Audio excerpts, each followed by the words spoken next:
إهم أما كان الجدة ديكورا الخلاف il y a la création individuelle. Là, la création individuelle, c'est-à-dire أشنو الفو يتسولفوا يتمطوا إلا وصلوا الفو انترفاع كوليكتيف وإلا l'avenir s'exige إلا l'emprunt c'est-à-dire القال الدماغ سياسية اللي تمثل شناوي. Donc كورا الخلاف ça peut être une composition individuelle, ça peut être une composition collective, ça peut être un emprunt, évidemment, intramuros à la société. Donc, il t'aime jouer. Maintenant,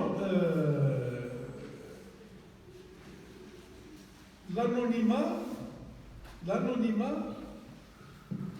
menace quasi instantanément l'œuvre de l'Al-Khalaf. ولاش تمطوط الكورال لا مزيك انا دي فرنسيين سينا ساكر انا تتاكشتي ça n'existe pas. On déverse la chanson dans le creuset de l'ouraire et l'appropriation collective se fait instantanément et immédiatement et elle appartient dès lors à tout le monde. C'est clair. C'est comme ça. Vous qui parlez de démocratie de l'Efeshmer, un truc comme ça, peut-être que Marx devrait regarder au niveau de la propriété intellectuelle, qu'est-ce qui se passe de ce côté-là?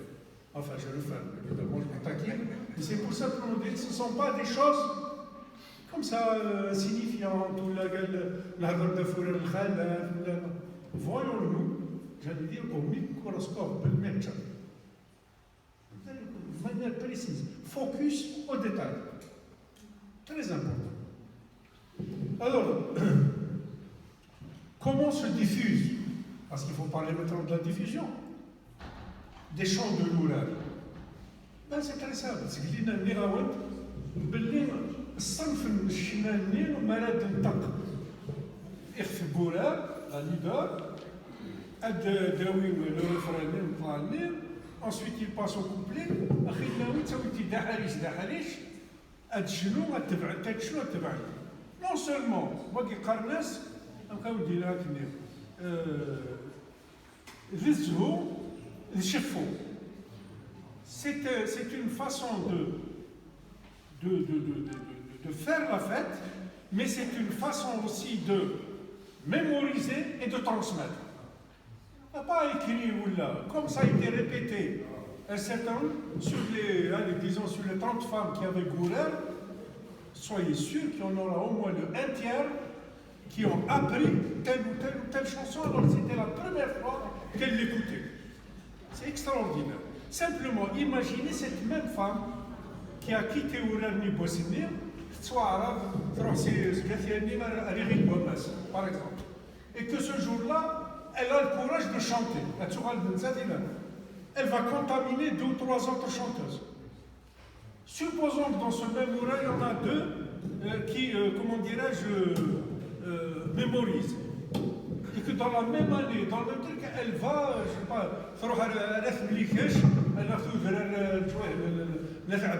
un truc comme ça, et qu'elle chante la chanson. Contamination et tout. Tout ce que je peux vous garantir, ça c'est un phénomène qu'on avait observé de l'observatoire radiophonique qu'on avait à l'époque. Il y avait des chants qui étaient exécutés. Dans les... C'est dommage qu'il n'y a pas Boujma ici. Parce qu'il connaît très bien ce domaine-là, là que nous Suisse Frère. Saïd Frère. Voilà, c'est des hommes précieux. Des hommes précieux. Parce que, sans être des anthropologues, sans être des trucs comme ça, ils ont fait un travail de terrain incroyable. Voilà, je referme la parenthèse. C'est pour dire que la diffusion du chant de Lawil, et bien, il faudra que tout ce que l'on sait, c'est que China, il dit frère Nesgossi Adel, Ksidi Riche, et bien, tu as des chances de le voir, mais on ne saura pas qu'il vient de Sidi Riche. On ne lui demandera pas un passeport. Et inversement. C'est clair. C'est comme ça. Donc, cette façon de voir notre culture orale, se transmettre efficacement, comment dirais-je, par le contact social et les moments festifs. Bon, je vous rassure que j'arrive à la fin quand même. Hein. Taïeb. Taïeb. Ok. Allez, je vous prends, moi. Alors, c'est ورا الخلاف اللي تمتي ثمرات في متينتورا c'est-à-dire de l'ourel الخلاف dans la société contemporaine puisqu'on était dans la société ancienne. Rassurez-vous, il n'a pas fait sa nuit pour perdre son âme. Maintenant, les choses de la période contemporaine, c'est important de le faire ensemble rapidement.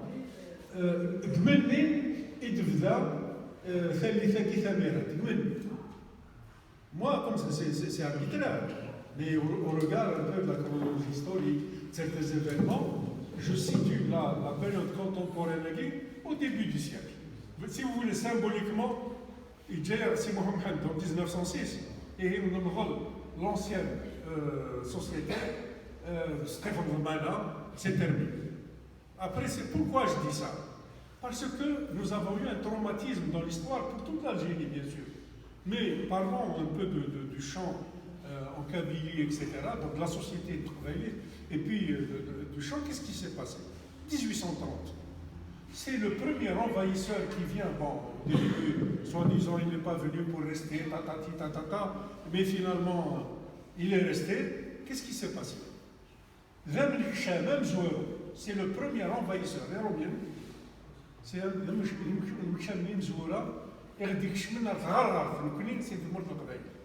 sinon, il قال الشام اللي يثني زوارن أنا أسكين أنا تاران أنا نابليون مبتسلين راه قشاش وديك الشمله اللي خامل وديك الشمله اللي في الدار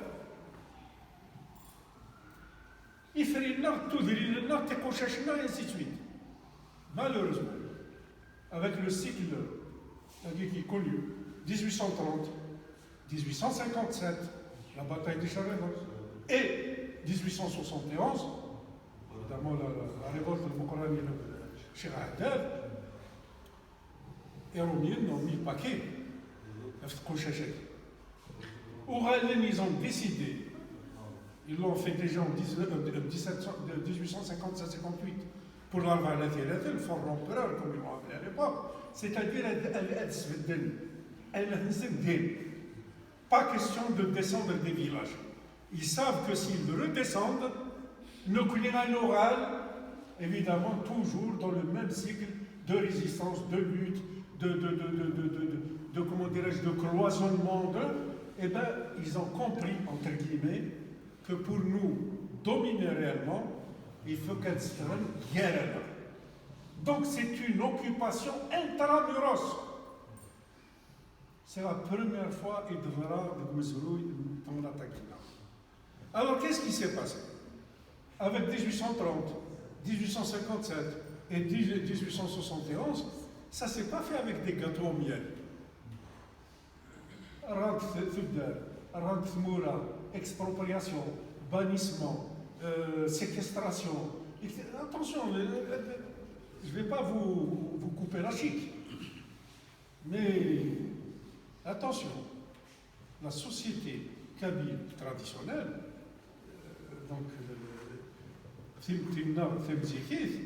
elle a été ébranlée, contrairement à ce qui s'est passé avant l'arrivée du colonialisme français. Voilà. Donc, ça veut dire qu'à ce moment-là, avec les Mourti, sauf le Rachid Khan, le sarantisme, ou trucs comme ça, finalement, avec des phénomènes naturels de l'époque, il y a eu des famines, il y a eu des fléaux, maladies, des épidémies, etc. Atas, et des relais, alors, Zikni ou Ntinigara. Ntinigara, c'est-à-dire pourquoi Ntinigara, Ndjar, Ntzar, avec les autres. C'est normal. Il n'y a pas une société fermée. Je suis contre un concept qui s'appelait l'isola kabyle. Il y a certains sociologues, je parle sous le contrôle de mon ami Arzqi, des enfants, je suis sûr que c'est ces éditions de fait. Il y a cette approche, comment dirais-je, du pseudo-isola kabyle. On n'a pas d'isola. C'est-à-dire qu'on a organisé notre société dans ses rapports à autrui. أين حوايج ثانوي نروحوا نسوي فيه، أين حوايج أخي داوي تسوينا فيه، أين قلقا نبذل ديك النظام. Que ce soit un bien matériel ou un bien immatériel, on avait notre système d'échange. Mais qu'est-ce que c'est que cet isola? Parce que ça peut être contre-performant pour notre culture elle-même. Donc nous ne sommes pas dans un isolat hermétiquement fermé. Simplement, nous avions nos règles sociales, nos règles communautaires, et puis nos règles de place géographique, et on communiquait avec l'environnement en paix, en guerre, en économie, normal. Voilà, je reviens à ça. Donc, avant l'arrivée nérobienne, nous avions des circuits commerciaux qui nous amenaient jusqu'à Msila, jusqu'à Tougourt. Aucun problème, c'était des... Il remarque, c'était devenu un fou des là, la khate. C'est parce que les caravansérails, c'est-à-dire les boukhans تسرسل بلاد تسرسل القلف صول نظام المراد دسن هذا وين الزيت تسوي ناخذ النعمه تسوي ناخذ الدواء etc. Il y a eu des mouvements d'échange et des circuits d'échange. Donc on n'était pas si fermé que cela, mais on avait des circuits maîtrisés. On avait des relations maîtrisées. Oui, c'est normal, parce que c'était une situation entre guillemets de survie parfois face à l'envahisseur, face, etc. Et c'est créé des réflexes, évidemment, de... Alors, une fois qu'on a dit ça veut dire Zikri, Tsinik, Bachanaoui, Mal, Tunis. C'est-à-dire, on prend un troupeau de je ne sais pas trop quoi. Non, c'est le film, je ne sais pas si les troupeaux. Et puis, arrivé, tenez-vous bien, Ksar al-Bukhari. Vous entendez parler de Ksar al-Bukhari quand même. Allez voir Ksar al-Bukhari. Comment ça s'appelle? Al-Wasif, Al-Nadir. Bouhar, oui monsieur, Bouhar, Ksar al-Bukhari. Alors, Ksar al-Bukhari, c'était un caravansérail énorme. Ça veut dire qu'ils sont en Gawaoun, mais je pense que c'est aussi. Alors, on a dit que Gawaoun nous a là, avant de venir là, comment dirais-je, avant l'arrivée des Français. On va dire que généralement vers le mal, ذيك الوهن الجلفة au plateau وين تونس. Donc Tunis هادو غالب الحبسان ديالنا قصر البخاري. هذا السنة شكون اللي فهم؟ la famille Oukassi, ils ont été, comment dirais-je, il y a l'ancien qui était Aqsa al-Bukhari là, il y a des Okshisha qui est Velouzé, il fait des dessins, je ne sais pas comment il s'appelle, il fait des là, oui, ça illis. Donc il faut bien qu'un Timoud, il déjà fait un ton sur elle, il ça s'arrête et ainsi de suite. C'est extraordinaire, il y a des histoires humaines, mais plus qu'humaines, presque civilisationnelles, extraordinaires. Voilà, et j'ai des amis d'Aqsa al-Bukhari qui sont nés à Aqsa al-Bukhari. Vraiment de la région, à 100%. Mais j'étais étonné. يسنتي معايا القبائل كنا نتسوماتا يتساوي ثنتين يشنود الشنود نزيكني الوغ كيلول ذا سيلول قصر البخاري. Voilà, ça donc les zikini ntinig, j'aime dire dans l'échange et par contre avec le tremblement de terre qui on a été ébranlé par la colonisation française parce que mais voyez nous sommes devenus des Awaliens. Ça va faire etc. Alors, Guimermir, le phénomène migratoire a pris une ampleur sans précédent dans l'histoire de notre société.